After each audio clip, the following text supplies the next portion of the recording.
Pourquoi tu fais autant de publicité déjà? Pourquoi on te va partout? Pourquoi tu formes des gens si ton business marche? Non, la question fatidique. Combien tu génères avec le réseau? Est-ce que tu te fous maintenant de ta conciergerie? Dernière question, que penses-tu du Airbnb au Maroc? Est-ce qu'il va mourir? Tu littéralement en as marre de me voir dans la pub.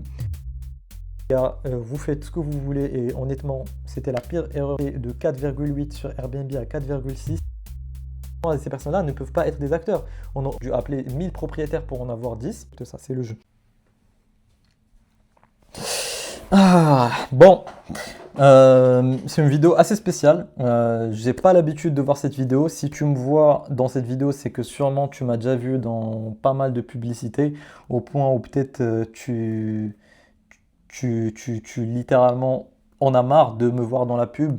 Pourquoi? Parce qu'en effet, je fais beaucoup de pubs parce que j'ai beaucoup d'activités au Maroc où la publicité est importante. Et vu que je parais dans le visage de toutes ces marques qui m'appartiennent et à mes associés, il y a beaucoup de fois ma tête dans les réseaux. Et dans cette vidéo, pour une fois, j'ai envie que ce soit une vidéo qui n'a aucun but commercial et qui n'a aucun rapport avec la publicité. C'est une vidéo ultra personnelle où je vais tout simplement répondre à toutes les questions qui se posent, qu'on me pose souvent, et aussi toutes les critiques qu'on peut aussi avoir, mais des critiques bien évidemment. Je ne suis pas très contre les critiques, je trouve que c'est ultra constructif et surtout, je me vois... En fait, je sais que moi, quand je vois beaucoup quelqu'un en publicité, j'ai tendance à dépersonnaliser la personne, la déshumaniser et, et avoir plus de facilité à juger ou avoir des préjugés sur cette personne. Et donc moi aussi, en retour, je reçois ce genre de préjugés, chose que je trouve ultra normale et je pense que j'aurais fait pareil. Donc aujourd'hui, dans la vidéo, on va répondre à plusieurs questions très croustillantes, pardon, comme... Pourquoi tu fais autant de publicité déjà? Pourquoi on te voit partout, frère? Deuxièmement, combien d'argent tu gagnes avec ton business, avec tes business, que ce soit le business, ma conciergerie, mais aussi le réseau, le business de formation. Et en vrai, je vais quand même essayer d'objectifier au maximum. Est-ce que tu te fous, est-ce que tu te fous de ta conciergerie? Est-ce que ma vraie conciergerie, est-ce que j'y donne de l'importance ou je suis uniquement focus sur la formation? Et que penses-tu du Airbnb au Maroc? Donc voici les questions auxquelles on va répondre aujourd'hui. J'essaie de regrouper le maximum de questions qui c'est important et je vais commencer par la première tout simplement. Pourquoi tu fais autant de pubs? Alors, ça va être très simple, ça va me permettre justement de m'introduire et d'expliquer qui je suis, d'où je viens, etc. J'ai pris quand même quelques notes parce que j'ai pas envie d'oublier ce que je dis. C'est que déjà, il faut savoir que moi, pour faire le plus court que je peux, pourquoi je fais autant de pubs? Parce que je suis né au Maroc, à Casa, j'ai grandi à Maroc, j'ai aucune relation avec l'étranger, j'ai aucune relation avec l'Europe, j'ai aucune relation avec la France, j'ai aucune origine française ni européenne. Je suis purement marocain, Ould Casa. كبرت في Casa, j'ai grandi à Casa. Je suis parti en France vers l'âge de 22 ans et en France je faisais mes études d'ingénieur. Sauf que arrivé vers la fin d'études d'ingénieur, ça se passait très très bien. Je me suis rendu compte de deux choses.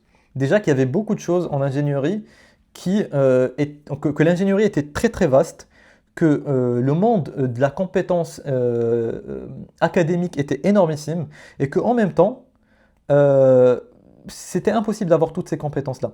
C'était impossible d'être compétent dans l'ingénierie informatique, industrielle, etc. Et moi, je suis quelqu'un qui aime bien toucher à tout. Et je me suis aussi dit que je n'aime pas travailler pour un patron et je n'aime pas tout le côté, je dois me faire une alarme dans le réveil. J'aime bien me réveiller quand je veux, je suis très drivé par la liberté. Et donc à ce moment-là, je décide de me lancer dans un business. C'est ma dernière année en ingénierie. Je me dis, ok, je vais tout donner pour que dans ma dernière année, j'essaie d'avoir un business qui me génère même 800 € par mois. Je m'en fous. Je veux juste un business qui me permet d'être libre. Même si je gagne 800 € par mois et que je peux faire mon réveil à midi, ce n'est pas grave. Et donc j'ai fait ça. J'ai fait la conciergerie et on a rapidement fait 200, 300, 400, 500, 800, 1000, 2000, 3000 € alors que j'avais même pas fini mes études. Et tout cela, une conciergerie que j'ai gérée à distance depuis la France sans mettre les pieds au Maroc ou très très peu. Donc une fois que j'étais parti en France, je pense que je gérais à distance complètement. Et je m'étais formé moi-même dans une conciergerie qui s'appelle Conciergerie, dans une formation de conciergerie qui s'appelle Conciergerie de Raïn et Martin, qui était une formation purement française.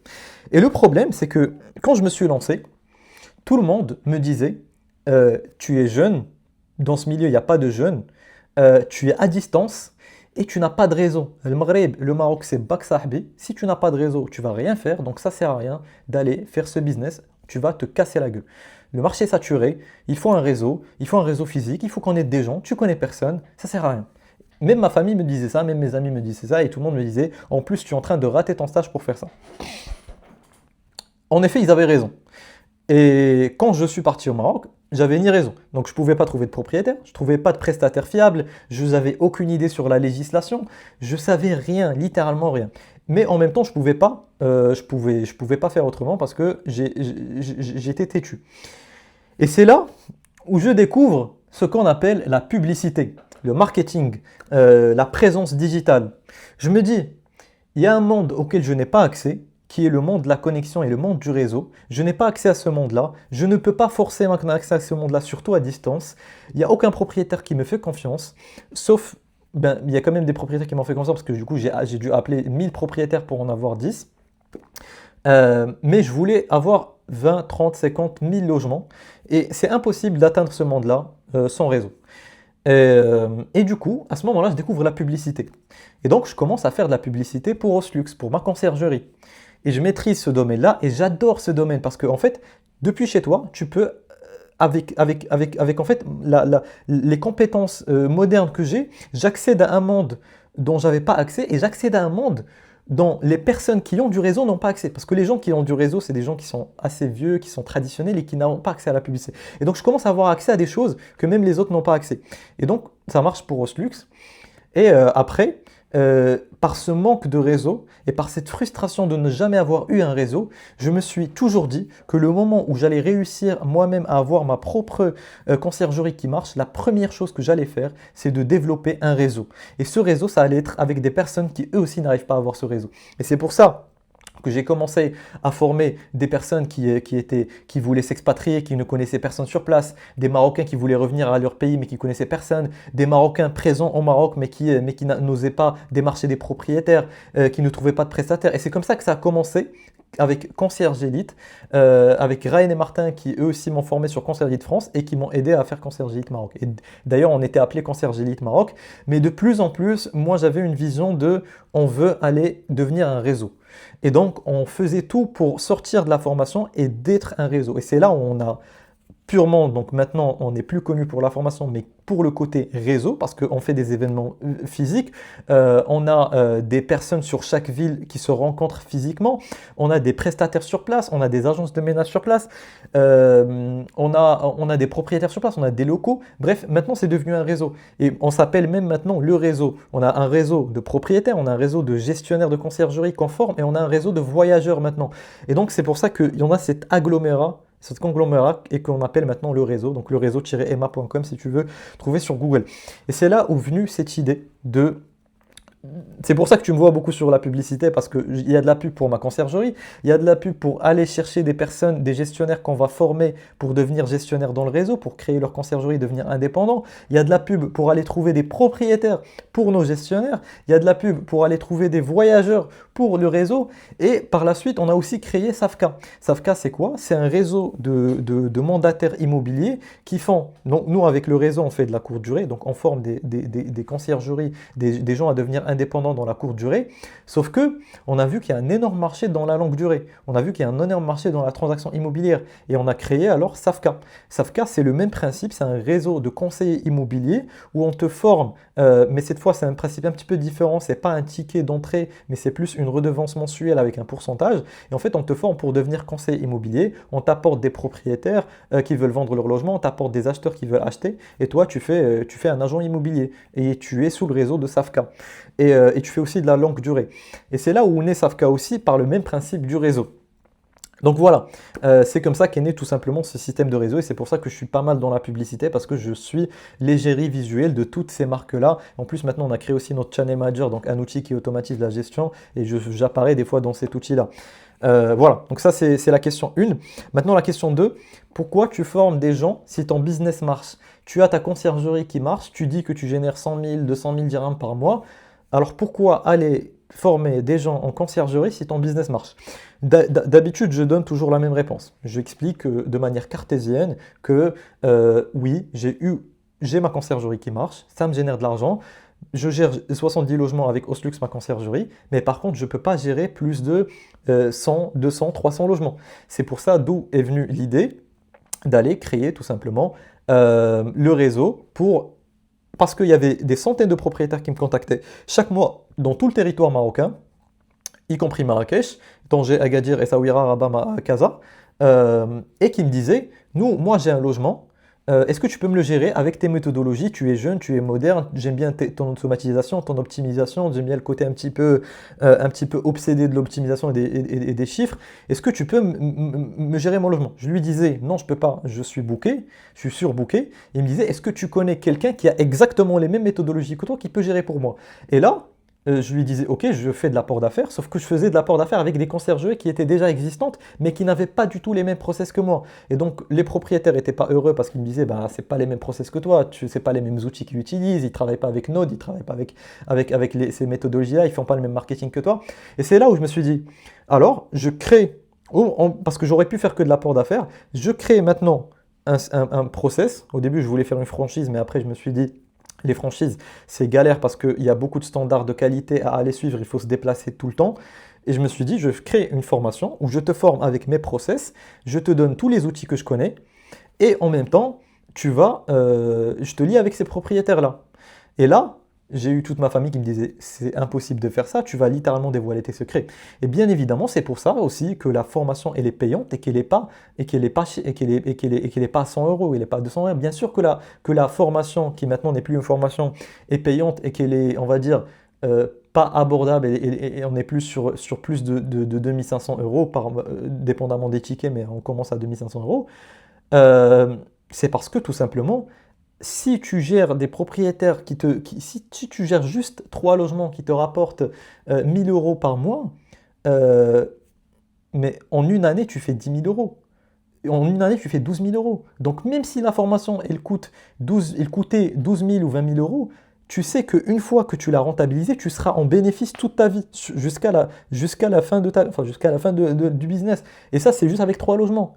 Ça, c'est dans le pire des cas où on va dire que tu passes 5 mois, 6 mois, 1 an pour trouver que 3 logements. Bien évidemment que la formation, elle sera payante. Et c'est pour ça voilà, que est créé ce réseau-là. Donc ça, c'est la raison numéro 1. La raison numéro 2, je l'ai expliqué tout à l'heure, je n'avais pas de réseau quand j'ai commencé, j'ai toujours rêvé d'avoir un réseau. Maintenant, on a ce réseau, on incube les gens, on leur crée le site web, leur société, on leur apporte leurs premiers clients, on a des événements dans chaque ville, on a tout ce côté réseau physique qu'on est en train de encore plus améliorer chaque mois. On améliore, là on vient de refaire littéralement tout le produit. Maintenant, on a même des voyageurs qui réservent à travers notre portfolio directement, en direct. On a envie d'être le réseau numéro 1 et le seul réseau qui justement lie tout le marché de la courte durée. Et avec l'extension avec Safka sur la longue durée et la transaction. Voilà, et aussi, bien évidemment, le réseau m'a aussi permis de m'agrandir sur plusieurs perspectives. Le réseau m'a permis de créer mon agence de ménage, avec laquelle beaucoup de gens du réseau travaillent. Il nous a permis de créer Node, un outil où je suis associé, c'est un channel manager que les gens utilisent pour automatiser leur gestion de leur business, tout ce qui est communication avec les voyageurs, automatisation de prix, etc. Et donc oui, ça me permet d'agrandir aussi d'autres perspectives, et aussi Safka notamment. Maintenant, la question fatidique. Combien tu génères avec le réseau, combien tu as généré avec la formation? Les gens entendent des gros chiffres, ils se disent, moi j'ai eu des gens qui me disent tu as généré 1 million d'euros parce qu'ils se disent ok, il y a 400 personnes dans le réseau, les tickets ils sont entre 2500 et 10 000 euros, il a dû faire 1 million d'euros.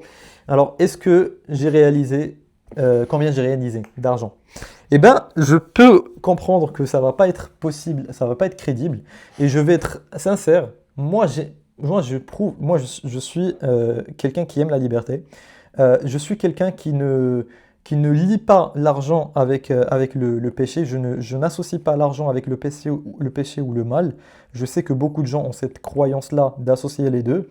Personnellement, je ne suis pas dans cette croyance. Je pense que l'utilisation mauvaise de l'argent peut être associée au mal, mais la bonne utilisation ne l'est pas. Donc moi, si je génère, moi, je veux générer de l'argent, je veux générer du bénéfice. C'est d'ailleurs ce que je dis avec Oslux. Donc oui, je veux générer. Donc pour moi, même dans le cas où j'en génère, j'en serais très heureux et j'en suis fier et je veux le faire, que ce soit avec le réseau, avec Oslux ou tous mes business.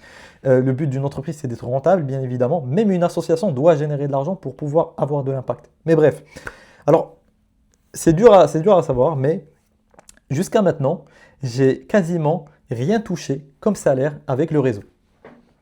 Je sais que ça va être difficile à croire, mais oui, jusqu'à maintenant, tous mes salaires sont envoyés depuis ma conciergerie Oslux à Marrakech.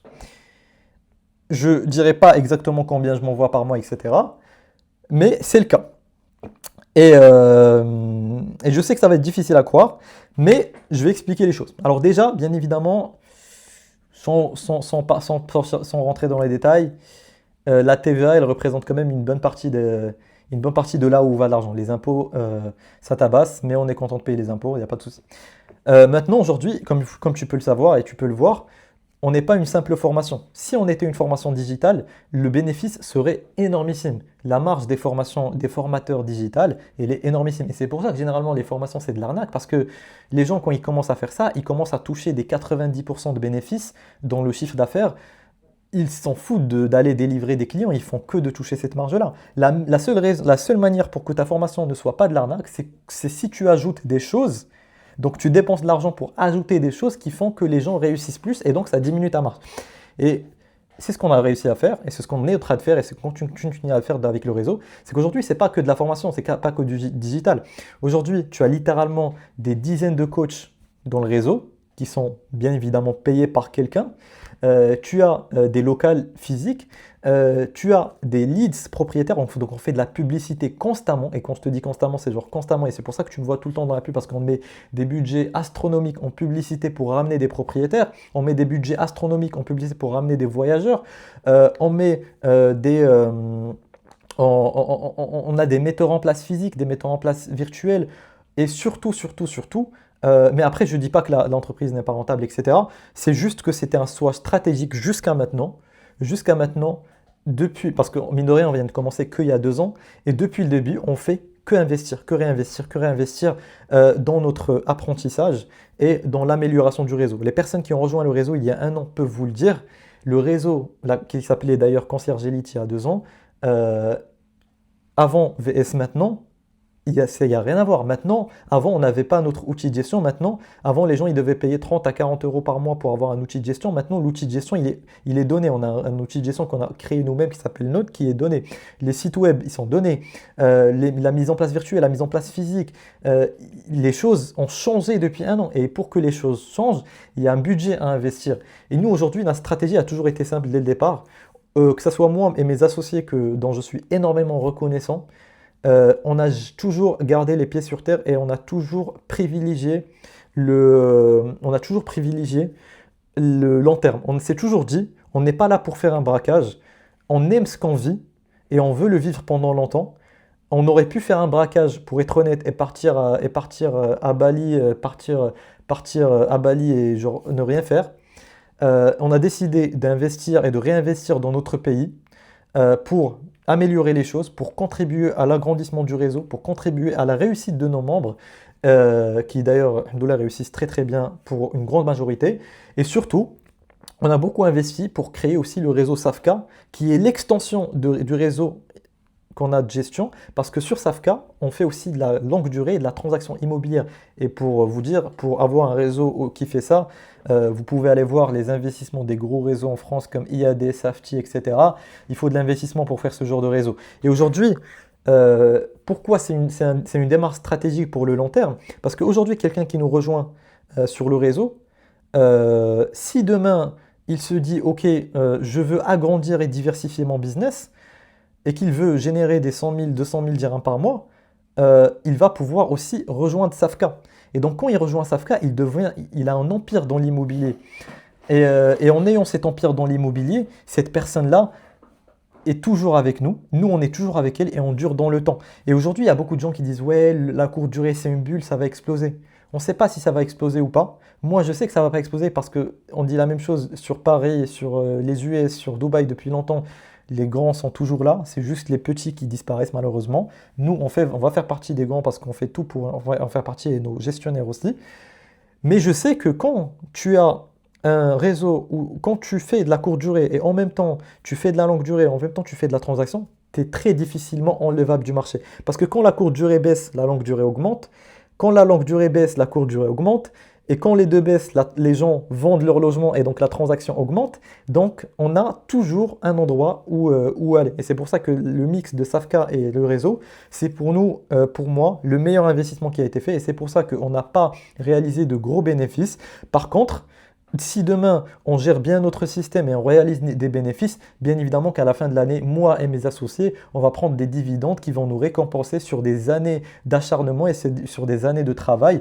Même si bon, on dit qu'on s'acharne, mais moi j'adore ma vie, je me sens libre et même si je travaille 12 heures par jour, je préfère travailler sur quelque chose que j'aime que chez un patron. C'est ma vision personnelle. Mais bon, le bénéfice, c'est pas un péché. Si on le fait, on va prendre de l'argent, bien évidemment. Mais le but aujourd'hui, c'est qu'on a investi sur ces choses-là qui vont nous durer sur le long terme.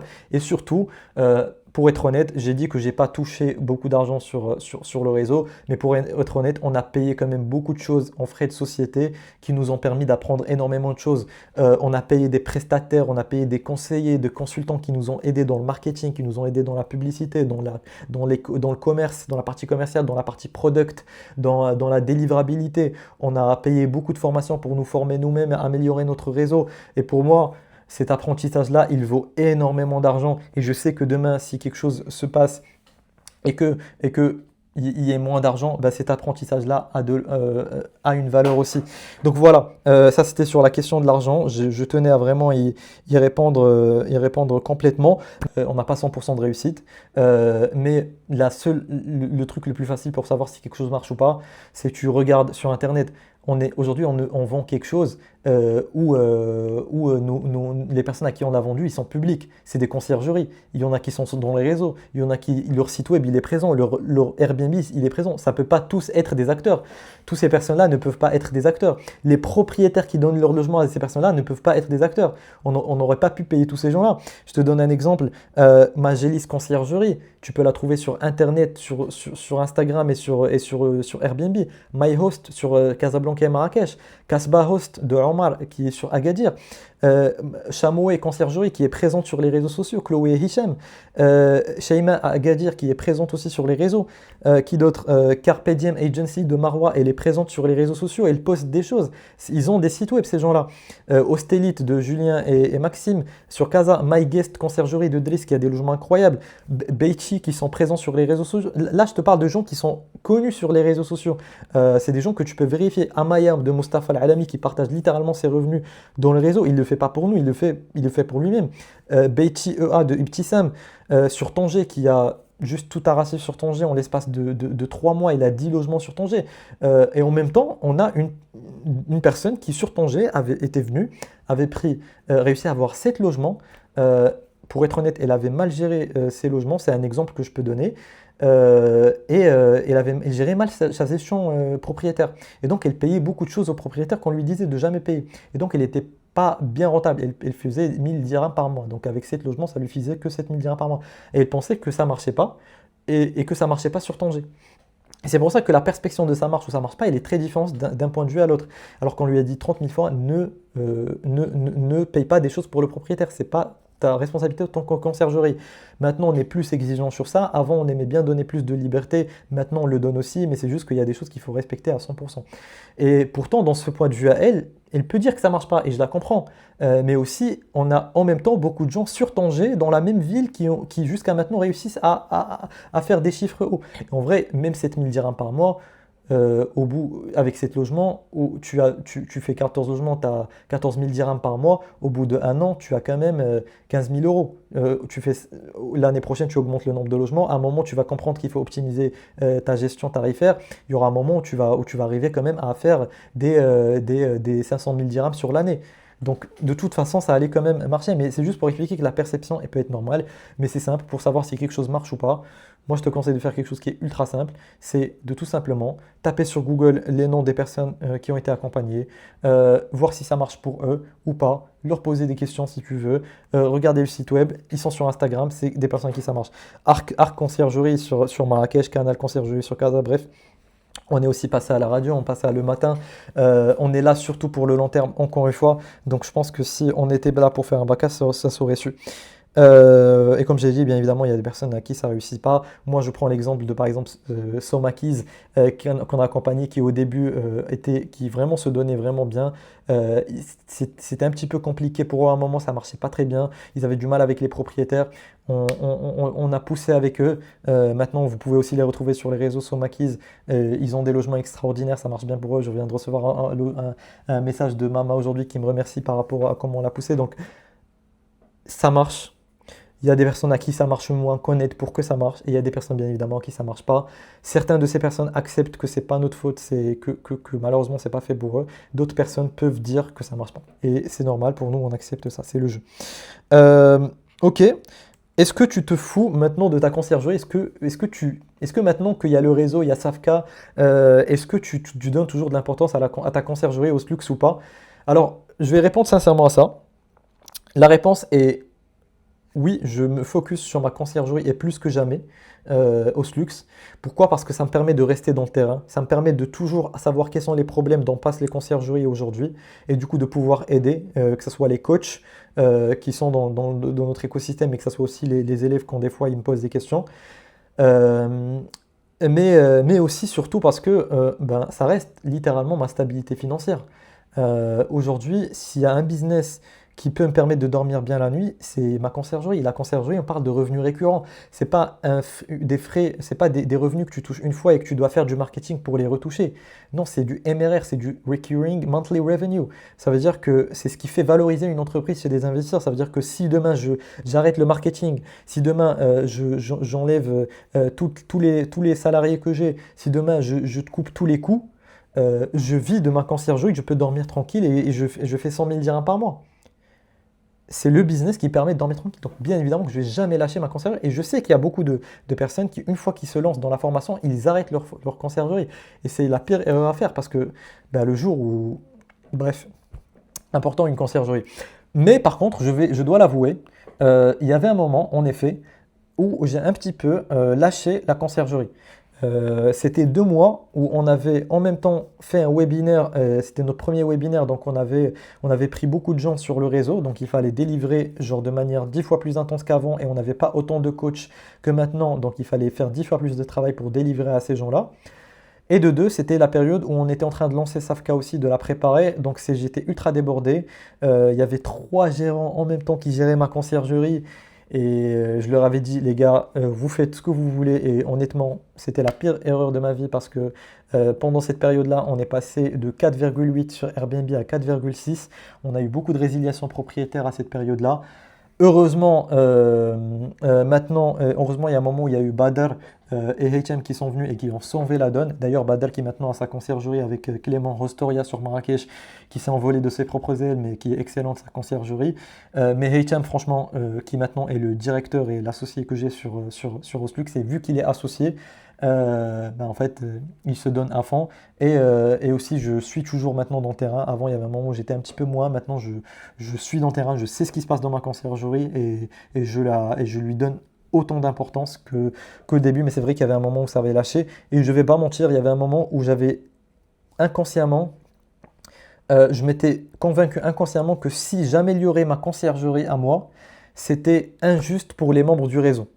Parce que si j'améliorais ma conciergerie, euh, bah, c'était injuste. Et c'est bizarre, mais je ne sais pas pourquoi j'avais cette mentalité, alors que non, c'est mon business, j'ai le droit de l'améliorer, j'ai le droit d'avoir des bénéfices sur le business là, et surtout maintenant j'ai un associé sur ce business là, cet associé il doit vivre aussi. Oui, j'améliore ce business là, j'apprends aussi grâce au réseau des aptitudes qui me permettent d'améliorer ma propre conciergerie à moi parce que je dois me former, on se forme avec les coachs et c'est des choses qu'on utilise dans notre business. Donc oui, c'est vrai, il y a eu 2 mois où on n'a pas trop bien géré Oslux.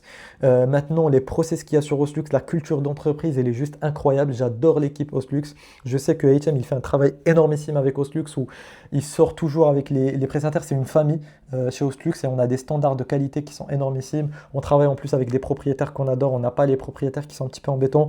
Donc, et en plus, on n'a jamais généré autant de profits. On a fait 200 000 dirhams sur les 2 derniers mois. Donc, ça n'a jamais été aussi profitable. On a diminué les coûts avec l'intelligence artificielle pour être honnête et beaucoup de choses. On a réussi à diminuer les coûts pour être totalement sincère. Donc voilà, c'était la réponse à la question. Je me focus sur ma conciergerie. Bien évidemment, je suis très très focus sur le réseau pour être honnête. C'est une de mes principaux focus parce que le côté réseau, c'est quelque chose que j'adore. En fait, le réseau, j'ai l'impression que c'est ma... Genre, j'ai ma conciergerie, mais j'ai une autre grande conciergerie qui est le réseau. Et il y a Safka aussi et Node. Donc voilà, j'essaye de me focus au maximum sur ces choses-là. Et en principal, ma conciergerie plus le réseau.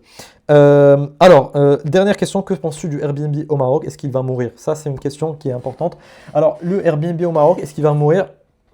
Je vais répondre en trois temps. Alors, il y a trois types de réponses. Il y a la réponse que je veux, que j'aimerais. Il y a la réponse que je pense réellement. Et il y a la réponse de ce qu'il faut faire objectivement comme réponse. Et c'est la troisième réponse qui est importante, parce que les deux premiers sont subjectifs. Ce que je veux, c'est que oui, le Airbnb va toujours perdurer, il va faire que grandir, il y a la Coupe du Monde, il va faire que monter en flèche. Et franchement, je le pense aussi. Pour être honnête, je pense aussi que le Airbnb va augmenter. Par contre, je pense en effet que le Maroc se développe, que le Maroc va régulariser la situation, que le Maroc sait qu'il y a des acteurs qui font les choses un petit peu dans le black, qui font les choses de manière pas fiable, et donc elle va devoir l'éliminer comme elle le fait dans plusieurs domaines, et donc elle va réguler les choses. Ce qui est avantageux encore plus pour nous, parce que les membres de notre réseau, ils font les choses de manière fiable, de manière optimale, ils gèrent l'hospitalité comme un hôtel, donc ils vont eux croître, et généralement donc, quand les marchés commencent à baisser, ceux qui marchent le plus et qui restent, c'est ceux qui sont grands, qui sont fiables. Sur Paris, aux US et à Dubaï, ça fait 10 ans que les gens disent que le Airbnb est mort. Mais pourtant, les seuls qui sont morts, c'est ceux qui font mal les choses. Les conciergeries qui sont installés depuis des années et qui font bien les choses, ils vivent toujours bien. Et il y a des gens, ça fait 10 ans, ils ont leur conciergerie, 20 ans, ils n'ont aucun problème. Ils ont leur portfolio client, ils ont leur connaissance, ils sont fiables. Et nous, notre but avec le réseau, c'est de créer cet empire maintenant qui va durer des années. Et donc, non, je pense que réellement, sincèrement, Airbnb va perdurer, il va faire qu'augmenter. Les personnes qui vont faire mal les choses vont bien évidemment shut down, mourir. Les personnes qui vont faire bien les choses, ils vont grandir. Maintenant, il y a aussi la troisième réponse, c'est ce qu'il faut réellement. Alors, j'ai beau vouloir ça, aimer cette réponse, j'ai beau répondre de manière subjective par rapport à mes pensées, j'ai beau faire les meilleures analyses marché du monde, tu ne peux jamais prédire l'avenir. C'est impossible. Par contre, ce que tu peux faire, c'est que tu peux anticiper toutes les solutions pour tous les pires des cas.